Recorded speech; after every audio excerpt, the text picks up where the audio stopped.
Hey everyone, Dr. Frunke here with a really interesting knife consult for you on the Spyderco 100 Paces. This is an interesting new knife that comes to us from the Taichung, Taiwan factory. Taichung has been churning out some of the very highest quality Spyderco products lately. I don't have any other ones to show you right now, but their factory has really identified itself as the primary factory for their high quality titanium products, and they've been making some amazing things. And this knife is a very interesting adaptation from Taiwan in the sense that the 100 Paces, as you can see right here on the logo, is a snake. That logo is indeed a snake. It is a Taiwanese venomous snake with a brown scale pattern, an upswept nose that's very unique, and it has a venom that is said to kill a man in 100 paces after being bitten.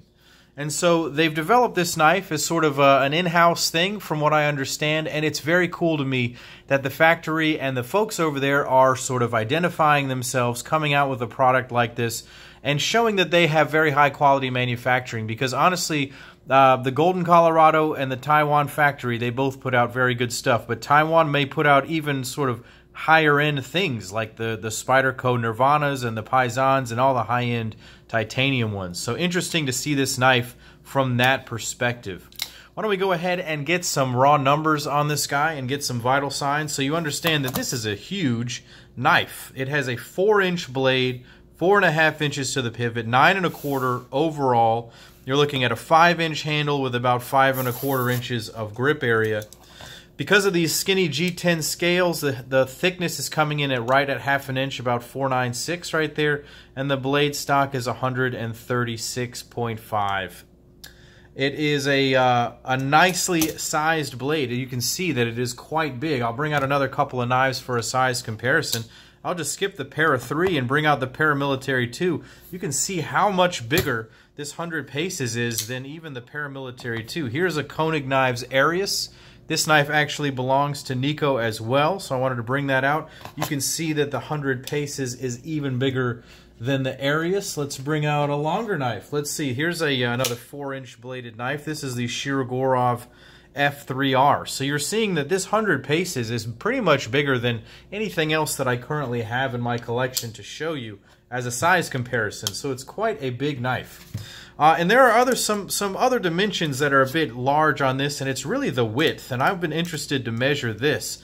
So the height of the blade here at its thickest point is 1.7 inches. The thickest part of the handle back here is 1.5 inches.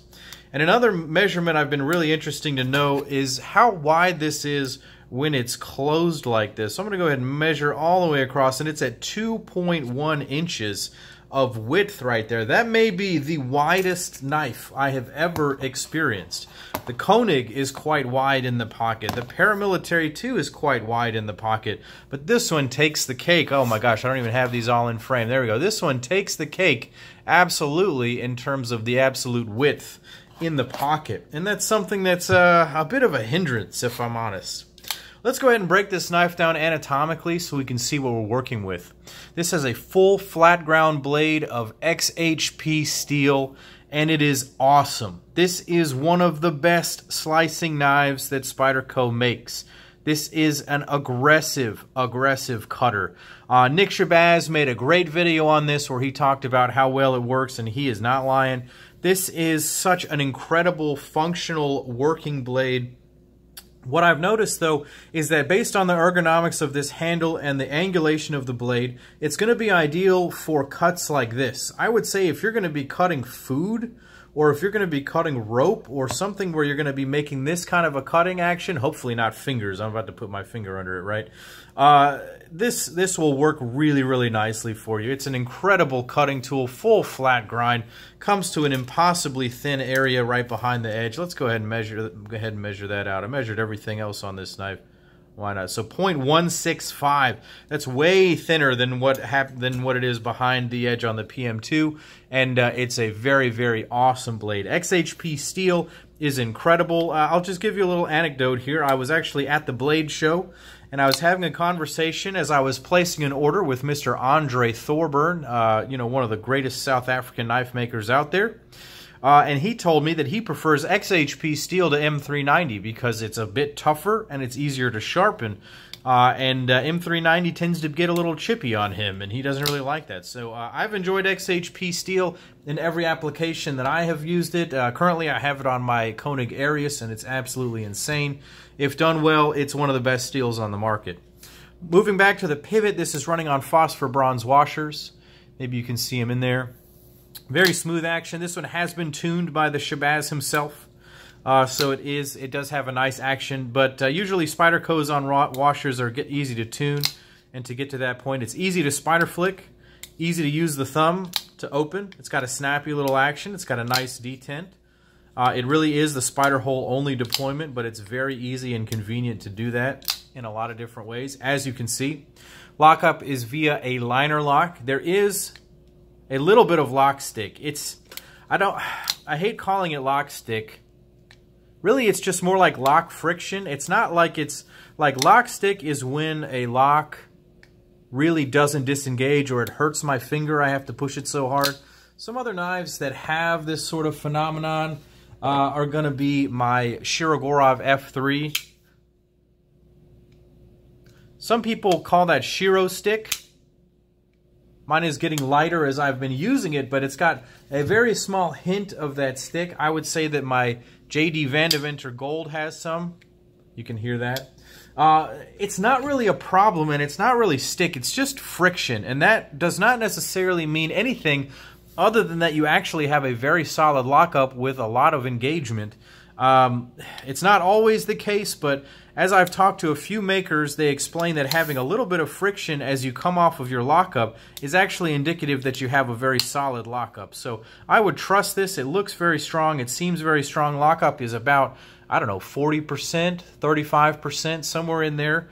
So it's a very, very solid lockup. I would trust this liner lock as much as anything out there. It's a really nice lockup. It is easy to disengage. As you can see, there is an area that's cut out right there. The jimping is not so sharp that it's uncomfortable to use.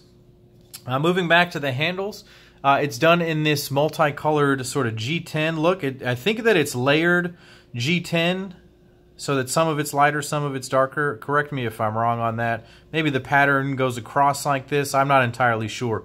But as you can see, they've done this diamond milling pattern that looks like snakeskin. They've been very intelligent to leave a little spot so that this thing goes in and out of the pocket easily, and it does. This thing actually goes in and out very, very easily. This wire clip is excellent for carry. This is going to be the only thing in that pocket, though. This is a very, very wide knife. This has the opposite of a pocket pecker. This has a pocket, I don't know, forehead? I don't know what you want to call this, but this is a protrusion on the other side of the knife. Very unique. It's easy to carry. If you can carry a 5.5 ounce knife, it pockets pretty well. It's just very, very wide. And so this is not a practical everyday carry kind of a knife. However, if you have a need for a very strong, very large cutting tool that will require ergonomics where you're holding it like this, maybe if you're cutting rope all day or something similar to that, this is an amazing cutting tool. And what I have to do is give credit to Spyderco for producing these unique knives over and over again. You guys saw the Myrtle on my channel. I've had so many different knives from them, and they have such unique design language.